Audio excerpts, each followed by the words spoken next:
सतनाम साखी, सतनाम साखी। गुरु महाराज की प्यारी भागों वाली साध संगत, आज परम पावन गुरुवार का दिवस है। दिवस का नाम ही गुरुवार है, यानी गुरु के लिए समर्पित वार। जिसका जो भी गुरु हो, जैसे हर किसी के अपने अपनी माता पिता होते हैं, वैसे ही हर किसी का अपना अपना गुरु होता है। तो ये हफ्ते का एक दिन हर कोई गुरु के लिए खास करके मनाए, इसका नाम ही गुरुवार है। और प्रेम प्रकाशियों के लिए भी ये उत्तम दिवस है कि साथ ही हम गुरुवार को सद्गुरु सर्वानंद महाराज के निमित्त हर दरबार आश्रम मंदिर में मनाते हैं, उनकी चालीसा, उनकी आरती। वैसे हमारे आचार्य सद्गुरु स्वामी टेऊराम महाराज हैं, जिनका हम विशेष शनिवार को दिन मनाते हैं, और वैसे तो रोज ही सुबह शाम उनका गुणगान और पूजा पाठ आदि सब करते हैं।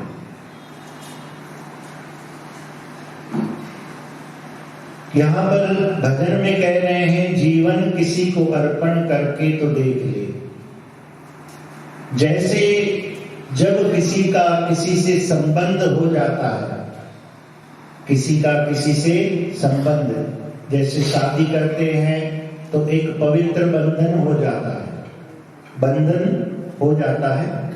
शादी करते हैं तो पति का पत्नी के लिए और पत्नी का पति के लिए फर्ज हो जाता है। उसके बाद वो घर, बच्चे, परिवार, पूरा वो बंधन निभाना पड़ता है।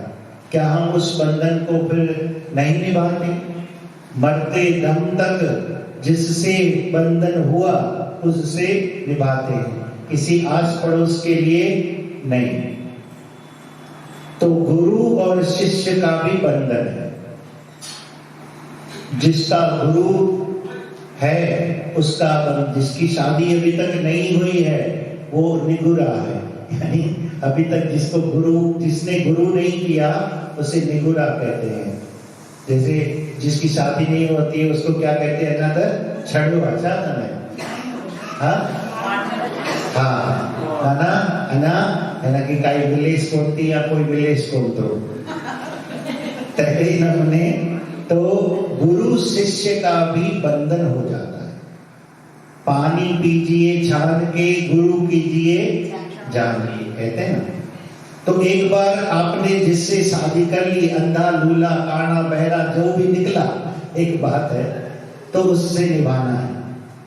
शादी करने से पहले जांच पड़ताल जो चाहिए कर लो, लेकिन बंधन एक बार हो गया तो सांवरा है, गोरा है, काला है, खट्टा है, खारा है, कोई मतलब नहीं।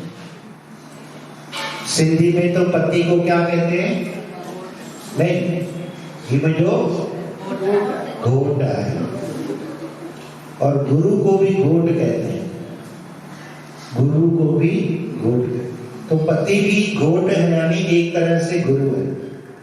एक तरह से गुरु है जो समझाता है कैसे चलना है, कैसे चलाना है, क्या करना है, नहीं करना है, कमाना है।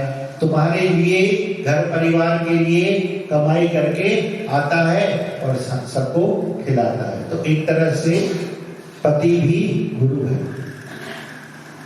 तो एक बार ये बंधन जिसका हो जाता है, उसको फिर मरते दम तक सच्चाई, ईमानदारी से निभाते हैं हम संसार में भी। वैसे ही गुरु के साथ भी जब बंधन हो जाए गुरु शिष्य का, तो उसके बाद इधर उधर नहीं देखना।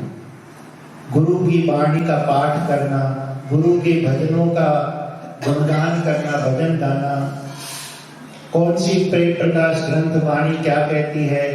भजन बहार, अमरापुर वाणी, हमारे पास खजाना है। हजारों भजन बने हुए हैं, वाणी इतनी बनी हुई है। इस वाणी का पाठ करना, आप अपने अपने परिवार जिससे संबंध हो जाता है, जिससे साथ बंधन हो जाता है, फिर उसके परिवार वालों का ही ध्यान रखते हैं ना। ये मेरी मामिया, फूफिया, हिया, हुआ, फलाना, ढिकड़ुआ।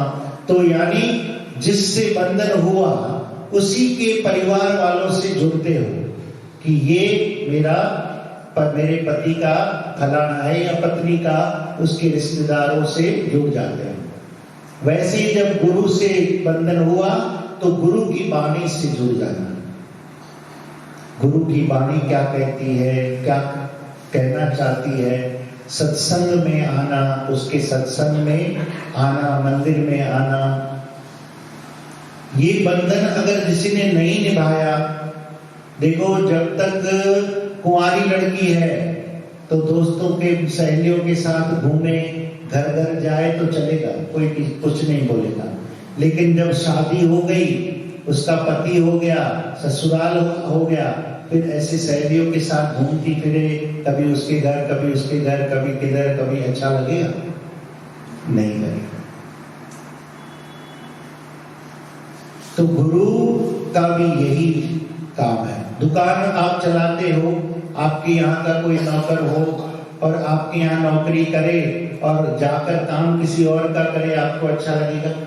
भाई पगार मेरे से लेता है, तेरी जिम्मेदारी मैंने ली है, तेरा बिरुद मैंने, तेरा नंग मैं पाल रहा हूं और जाके काम किसी और का कर रहा है। भाई आपकी दुकान के पास वाली दुकान में समझो भंडारा करवाया हुआ है, तो क्या तुम भी उस दुकान के बाहर उसके साथ जाके बांटने लगोगे? नाम उसका हो रहा है, तुम्हारी दुकान का नहीं हो रहा है। वो दिखा रहा है कि मेरी फलानी दुकान का आज ये ऐसा है। तो क्या तुम उसकी दुकान पर, तुम्हारी पास में दुकान है, वैसी ही उसकी भी दुकान है, उसने आज फ्री में बेचना चालू कर दिया है, तो क्या तुम भी उधर जाके बेचना शुरू कर दो उसके साथ, उसी का माल? नहीं ना। अपनी दुकान का आप देखोगे। तो हम गुरु तो कर लेते हैं, नाम तो ले लेते हैं, लेकिन उसका बंधन हम समझते नहीं। या तो मत करो, शादी भी मत करो, हमेशा बैचलर, इंग्लिश में कहते हैं बैचलर, मौज करो, न गुरु न क्या। लेकिन फिर इस मनुष्य जन्म का कोई फायदा नहीं। मनुष्य जन्म मिलता ही इसके लिए है कि संत, गुरु और परमात्मा को अपना संगी बना दो। संत, गुरु, परमात्मा साचे संगी जान, कह यूं इन तीन से कर ले प्रेम सुजन।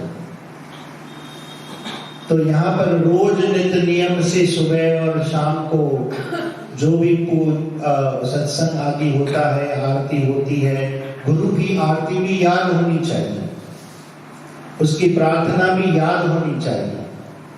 ऐसा नहीं कि हमको हर बार किताब की जरूरत पड़े, उसकी चालीसा भी याद होनी चाहिए।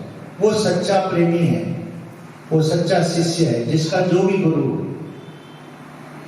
अपने गुरु की वाणी का जाप करो, पाठ करो, ब्रह्म दर्शनी आदि है, घर घर सत्संग करो, भजन करो। एक तो बहुत अजीब बात आजकल चल पड़ी है, सुबह से आप जब घर पे उठते हो, जैसे ही घर पे उठते हो तो सारे घर पे होते हैं, मतलब पति पत्नी बच्चे परिवार सब घर पे होते हैं। दुकान तो बाद में, ऑफिस बाद में, या काम पर बाद में, या पढ़ाई बाद में तैयार होकर जाते हैं। तो सबसे पहले क्या करते हो? उठकर भगवान का नाम लेना, प्रणाम करना, धरती माता को प्रणाम करना, हर एक चीज को बहुत गंभीरता से लेते हो। अब क्या करना है? मैं नहा लूं, बच्चे की तैयारी करूं, नाश्ते की तैयारी करूं, स्नान करना है, दुकान जाना है, घर का ये काम आदि आदि। पूरे दिन हम जितना भी काम करते हैं गंभीरता से करते हैं। क्या सुबह उठते ही चला देते हैं क्या म्यूजिक डांस का? घर पे तुम जब सुबह से लेकर काम, जब फ्री हो गए, भाई अब सब काम हो गए, तो माताएं चलो टीवी चला देती हैं, सीरियल वगैरह देखते होंगे। आजकल कम हो गया है क्योंकि मोबाइल ही काफी है। पहले सीरियल बहुत चलता था, आजकल भी चलता होगा, लेकिन आजकल फिर मोबाइल। लेकिन वो भी तब जब अब मैं फ्री हूं। नहीं तो सुबह से लेकर चाहे बच्चा हो या बूढ़ा हो या पत्नी हो या पति हो, वो हर कोई अपना अपना सोचता है, मुझे क्या करना है, कहाँ जाना है, आज ये काम है, वो ना। हर पति या जो उसका काम पर जाना होता है, वो समय से वहां पहुंचता है रोज। ऐसा नहीं एक दिन के महीने में एक दिन दुकान खुलती है, कोई बात नहीं, एक दिन टाइम पर जाएंगे। 365 दिन साल के टाइम से दुकान खोलनी है, टाइम से सब कुछ करना है, हर एक चीज का गंभीरता से उसको लेकर काम में सोच समझ कर करते हैं, सुबह से लेके रात तक। जब तक काम नहीं होता पूरा कुछ, तब तक हम अधूरा महसूस करते हैं। जब जब हम ये करते हैं, 365 दिन करते हैं, लेकिन सत्संग के लिए उसको नहीं लेते गंभीरता से। सत्संग आजकल सबको वो पसंद आता है जहां जाते ही तुम्हें कोई ऐसा हो कि बाजा ढोलक आदि जोर जोर से नचाना शुरू कर दे। नाचना गाना अच्छा लगता है, घर पे नहीं अच्छा लगता। घर पे घर के काम, दुकान पे दुकान के काम, ऑफिस में ऑफिस के काम, स्कूल में पढ़ाई। लेकिन सत्संग वो जाना है जहां पे नच टिप हो, नहीं तो बोरिंग लगता है। एक दूसरे को देखते हंसते हैं कि क्या मजा ही नहीं आ रहा है, क्या मजा करने आते हो। मजा तो बार बार में होता है, डिस्को में होता है। अगर मजा चाहिए तो पैसे खर्च करो, मूवी देखने जाओ, मजा मिलेगा, पैसे खर्च करो। पीने का मजा लेना है तो पैसे खर्च करो, खाने का मजा लेना है तो पैसे खर्च करो। अब ये फ्री का डांस का मजा चाहिए तो सत्संग नहीं, ये गलत बात है। जब तक नचाना और नाचना नहीं होता, आजकल सत्संग का कोई मतलब नहीं होता, कोई मजा ही नहीं है। ये जीवन मजे के लिए नहीं मिला है, जीवन सजा है हमारी। हमने ऐसे कर्म किए हैं जो भोग रहे हैं, शरीर के दुख, तन के, मन के, धन के, परिवार के, इसके उसके दुखालयम शाश्वतम में हमको धकेला गया है। जाओ जाके जन्म लो और भोगो। एक तरह की सजा मिली है हमको। उसमें एक सत्संग ही ऐसी चीज है जो भगवान की याद दिलाकर मन को आराम, संतोष, शांति दे सकता है। जितना दुख संसार देता है, यहाँ पे दुख सब कुछ। जैसे आप घर में फ्री हो जाते हो ना, उसके बाद टीवी देखते हो, या कभी कभार जिसका बर्थडे हो तो बाहर डिनर हो गया, या घर पे म्यूजिक चला के नाचना गाना मजे हो गए। रोज करते हो, रोज करते हो, रोज डिनर पार्टी, रोज सजावट, रोज डांस। वो तो कौन करते हैं? बेकार लोग की होंगे। तो फिर सत्संग में हमको ऐसा क्यों लगता है कि कुछ ऐसा गाए जो कुछ नाचा जाए? देखो, एक नाचना होता है भक्ति में रस लेकर नाचना, वो भक्तों ने किया, इतिहास है। लेकिन वो भगवान की भक्ति के रस में मगन हो गए, पता नहीं है क्या कर रहे हैं। हम तो चाहते हैं भी ऐसी डीजे कैसे बजा कि हम नाचें, सत्संग की परवाह नहीं। क्या भगवान चाहते हैं, हम क्यों पैदा हुए हैं, क्यों दुख भोग रहे हैं, कितने जन्म और लेने हैं, कहाँ जाना है, कौन सी तैयारी करनी है, कुछ नहीं। एक घड़ी आधी की पुन आध, तुलसी संगत साध की कटे कोट अपराध। ये सोचकर कोई सत्संग में आता है क्या?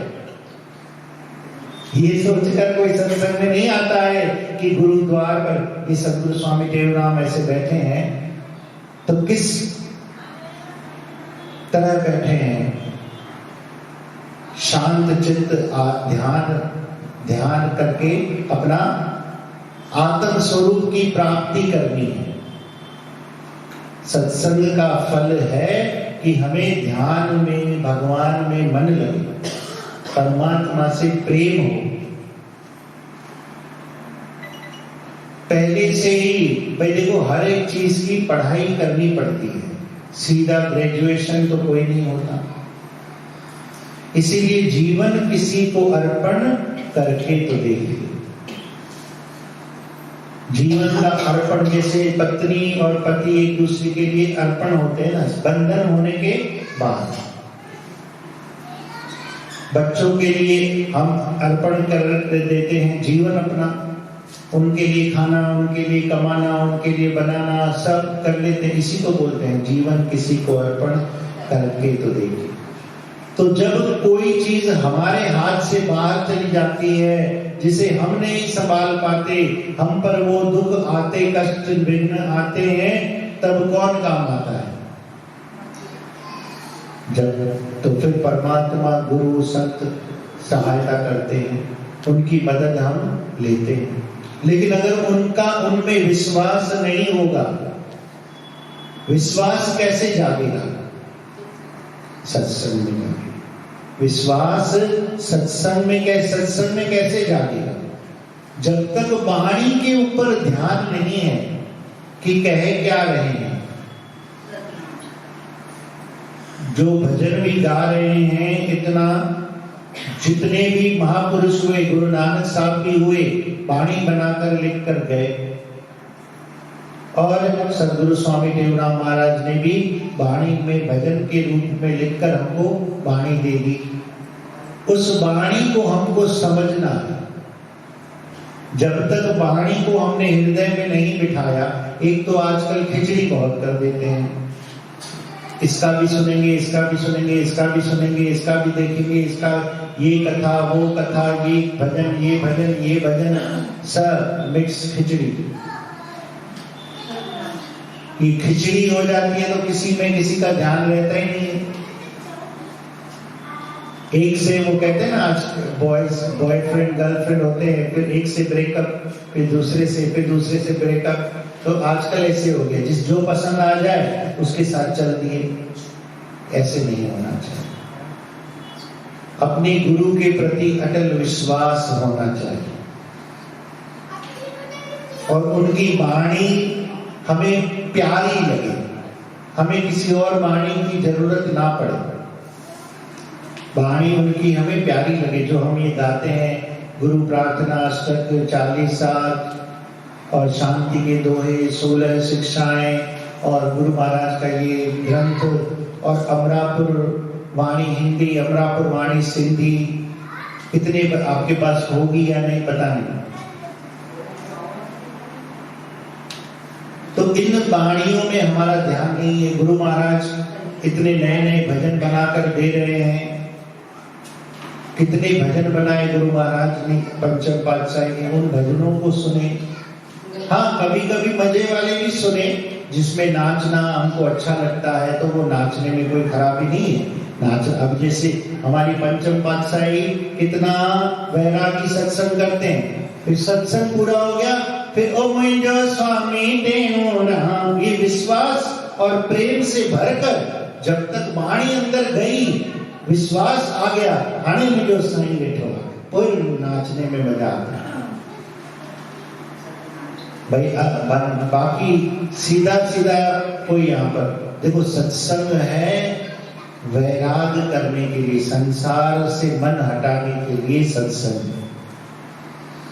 अगर संसार से मन नहीं हटाना है, अभी तक आपको संसार ने दुख नहीं दिया, आप सुख में सुखी हो, तो फिर सत्संग मत करो, क्योंकि मतलब समझ में ही नहीं आएगा। दुखी इंसान को, जिसने कोई कष्ट है, कुछ धोखा खाया है, दुख कष्ट देखे हैं, विपत्तियां देखी हैं, उसको सत्संग समझ में आएगा। जैसे ना बच्चे को पैसों की कीमत नहीं होती है, घर के छोटे बच्चों को, जो कमाता है, मेहनत करके लाता है, उसको पता होता है कीमत पैसे की क्या होती है। बाकी बच्चों को तो बैठे बैठे मिल जाता है, तो वो उनको कदर नहीं रहती। इसीलिए सत्संग ऐसे करो गंभीरता से। उसके बाद सत्संग हो गया, अब आरती, उसमें आरती के बाद भजन ऐसे गाओ, नाचो, करो, या सत्संग खत्म हो गया, उसके बाद थोड़ा नाचना हो गया, फिर आरती हो गई। आजकल तो खास व्यवस्थापक जो भी मंदिर के हैं वो लोग इन्हीं को बुलाते रहते हैं, भाई आओ नचाओ, आओ नचाओ, आओ नचाओ। बस यही लगा पड़ा है। सत्संग का रूप अब ये हो गया है। व्यवस्थापक सारे जितने भी मंदिर आश्रम स्थान हो गए हैं, अधिकतर उनको यही चाहिए, किसी न किसी को बुलाओ तो संगत आएगी, तो नचवाएगा तो मौज होगी, और आएगी जाएगी, आएगी बैठ किनारे लौट जो जाए आनंद ना पाते। लेकिन उनको वो आनंद आता है कि भाई आए नचाए, आए नचाए, आए नचाए। लेकिन सत्संग जीवन चरित्र गुरु महाराज का कितनों ने पढ़ा हुआ? हमारे आचार्य सतगुरु स्वामी देवराम महाराज जी का ये मंदिर है, स्थान इनका है, इनका जीवन चरित्र कितनों ने पढ़ा है? हाँ, एक माता ने हाथ उठाया, दूसरी और एक तीसरी, बस। हाँ, ये अच्छी बात हो रही है। रोज ब्रह्मदर्शिनी और ये जीवन चरित्र और हमारे गुरु की वाणी। देखो हम लोग वचन तो लेते हैं, वो भी सही है, लेकिन कोशिश होनी चाहिए कि 2-4 पन्ने हमारे ग्रंथ के भी पढ़े जाए, सुर में आराम से ध्यान से, हर कोई समझे सुने। आज हम जो ये सद्गुरु सर्वानंद चालीसा पढ़ी, तो क्यों पढ़ी? आप समझोगे नहीं, जिनके गुण हम गाते हैं उनकी गुण हम में आ जाते हैं।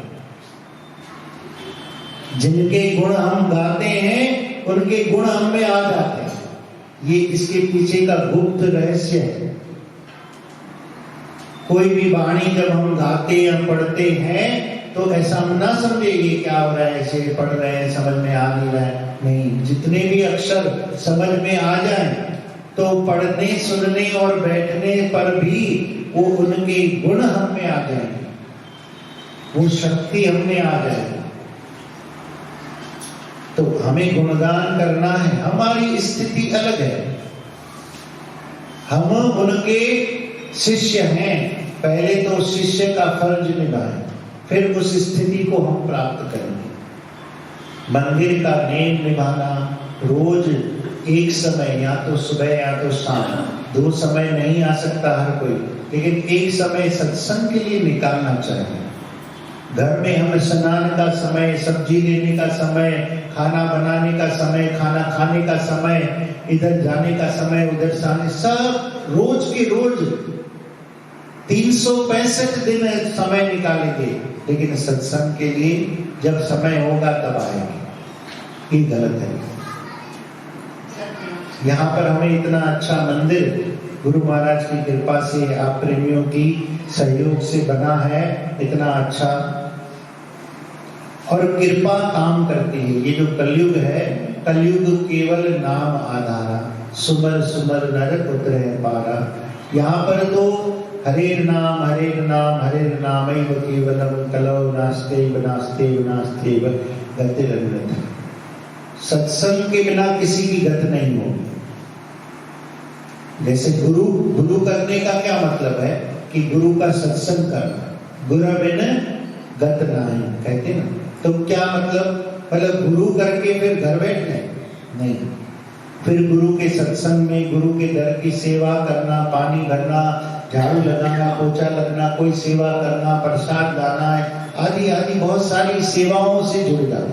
मैं तो आजकल कई बार कहता हूँ, जवानी में जो जुड़ जाता है मंदिर की एक्टिविटीज में, सेवा में, सत्संग में, उसका बुढ़ापा सफल होता है। नहीं तो वो बीमार होकर घर पे बैठा रहता है, क्योंकि बुढ़ापे में उसको दुकान में भी अलाउ नहीं करेंगे, घर पे भी पसंद नहीं करेंगे। अगर जवानी से ही सत्संग की एक्टिविटीज में, भजन गाने में, सेवा करने में लग गया, जो भी यहाँ पे बैठे हैं 2-4, अगर उन्होंने जवानी से किया होगा तो उनका बुढ़ापा आज सफल है।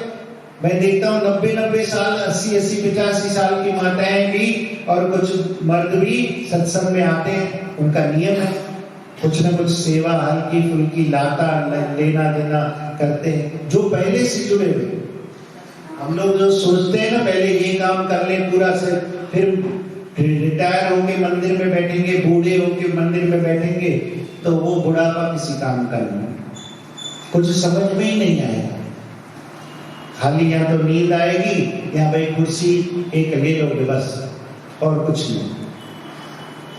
तो जवानी से ही इसमें जैसे ना इंश्योरेंस करवाते हैं, कहते हैं भाई बुढ़ापे में जरूरी है, काम आएगा, बीमा कराते हैं, तो वैसे ये भी एक अच्छी स्कीम है सत्संग की कि यहाँ पे आओ, जवानी में आओ, जवानी में बच्चों को भी ले आओ और उनको उनसे सेवा करो, भाई ये बिछाओ, ये करो, वो करो, प्रसाद बांटो, कुर्सियां लगाओ, छोटी छोटी आदि कितनी भी सेवाएं हो, या उनका सत्संग रखो, उनके उनसे भजन